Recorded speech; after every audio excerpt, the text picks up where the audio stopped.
Hi நண்பர்களே, இன்னைக்கு நம்ம பட்ஜெட் சேனலில் பார்க்க போகிறது காலிஃப்ளவர் கிரேவி. அதை நம்ம எப்படி செய்யலான்ட்டு இப்போ இந்த ப்ரோக்ராமில் பார்க்கலாம் வாங்க. ஃபஸ்ட்டு நம்ம காலிஃப்ளவர் எடுத்துக்கலாம். அதை சின்ன சின்னதாக ஒரு லேயராக நம்ம எடுத்துப்போம். பின்னாடி இருக்க அந்த காம்பு மட்டும் கொஞ்சம் லைட்டாக பிச்சுக்கோங்க. அப்போ தான் ரொம்ப நல்லா டேஸ்ட்டாக உள்ளே போய் அந்த கிரேவியோட மசாலாலாம் உள்ளே போய் நல்லா டேஸ்ட்டாக நமக்கு வரும். இந்த காலிஃப்ளவரை மஞ்சள் தூள் உப்பு போட்டு மிக்ஸ் பண்ணிவிட்டு அடுப்பில் தண்ணியை ஊற்றி நம்ம வேக வச்சிடலாம். ஃபஸ்ட்டு ஒரு கடாய் எடுத்துக்கோங்க. நாங்கள் இதில் தான் எப்போயுமே குழம்பு வைப்போம், அதனால் நாங்கள் இந்த கடாய் எடுத்துக்கிறோம்.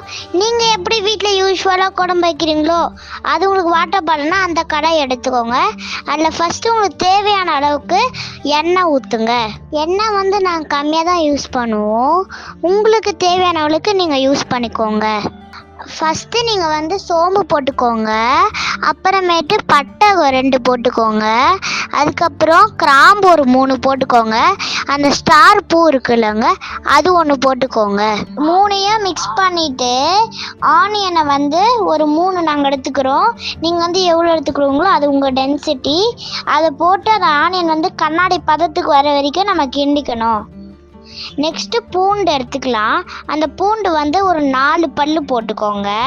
அப்புறமேட்டு ஜிஞ்சர் எடுத்துக்கோங்க, அது ஒரு துண்டு போட்டு அந்த ஜிஞ்சரோட ஸ்மெல் போகிற வரைக்கும் நம்ம கிண்டிக்கணும். நெக்ஸ்ட்டு நம்ம 3 தக்காளி எடுத்துக்கலாம். அதையும் நம்ம கட் பண்ணி போட்டுட்டு மிக்ஸ் பண்ணிக்கோங்க. ஒரு 3 முந்திரி போட்டுக்கோங்க, அதையும் மிக்ஸ் பண்ணிக்கோங்க. தக்காளியும் வெங்காயம் இந்த இதுக்கு வதங்கினா போதும். நம்ம இதுக்கப்புறமேட்டு ஹாலில் போய் ஆற வச்சுட்டு அதை போய் மிக்சியில் அரைச்சிடலாம். ஃபஸ்ட்டு நம்ம ஏற்கனவே வதக்கின கடாய் எடுத்துக்கோங்க, அதில் கொஞ்சோண்டு எண்ணெய் ஊற்றிக்கோங்க. அப்புறம் அதில் ஒரு பட்டை ஒரு துண்டு போட்டுக்கோங்க, அப்புறம் இலை மாதிரி ஒன்று இருக்குல்ல அது 1 போட்டுக்கோங்க, 2 ஏலக்காய் போட்டுக்கோங்க. அதை போட்டுட்டு கொஞ்சோண்டு வதக்கிக்கினே இருங்க. நெக்ஸ்ட்டு ஆனியன் ஒரு ஆனியன் எடுத்துக்கோங்க, அது குட்டி குட்டியாக நரிச்சு போட்டுருங்க. ஏன்னா அது நம்ம ஃபஸ்ட்டு அரைக்கிறனால பெருசாக போட்டோம். இப்போ நம்ம அரைக்க போடுறதில்ல, அப்படியே டேரெக்டாக போட்டுறதுனால நம்ம அதை சின்ன சின்னதாக நறுக்கிக்கணும், அப்போ தான் டேஸ்ட்டாக இருக்கும். நெக்ஸ்ட்டு நம்ம ஹாலில் ஆற வச்சோம்ல மிக்சியில், அதை எடுத்துகிட்டு அந்த குழம்புல போட்டுட்டு உங்களுக்கு எவ்வளோ டென்சிட்டி ஆஃப் தண்ணி வேணுமோ அதை ஊற்றிக்கோங்க. நாங்கள் 3 பேர் தான் இருக்கனால நாங்கள் கொஞ்சோண்டு ஊற்றிக்கிறோம். நெக்ஸ்ட்டு தனி மிளகாத்தூள் ஒரு டீஸ்பூன் போட்டுக்கணும்.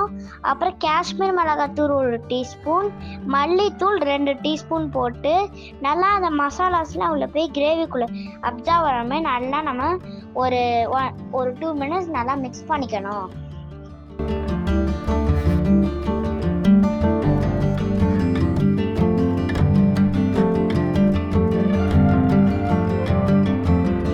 நெக்ஸ்ட்டு நம்ம வேக வச்சோம்ல அந்த காலிஃப்ளவர் எடுத்துட்டு அதை ஆட் பண்ணி நம்ம கொஞ்ச நேரம் மிக்ஸ் பண்ணிக்கலாம்.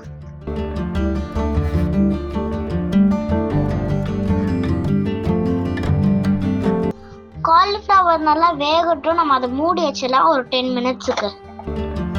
வாங்க ஃப்ரெண்ட்ஸ், அம்மா வெந்துச்சுன்னு சொல்லிட்டாங்க, போய் நம்ம குழம்ப போய் பார்க்கலாம். அம்மா திறங்க.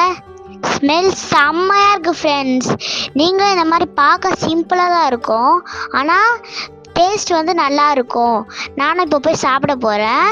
நீங்கள் வீட்டில் ட்ரை பண்ணி பார்த்துட்டு என்கிட்ட சொல்லுங்கள். எங்கள் அம்மா எனக்கு ஒரு தோசை சுட்டு கொடுத்துருக்காங்க, நான் போய் அதை சாப்பிட்டுட்டு வரேன். பாய். அடுத்த பட்ஜெட் சமையலை நம்ம பார்க்கலாம்.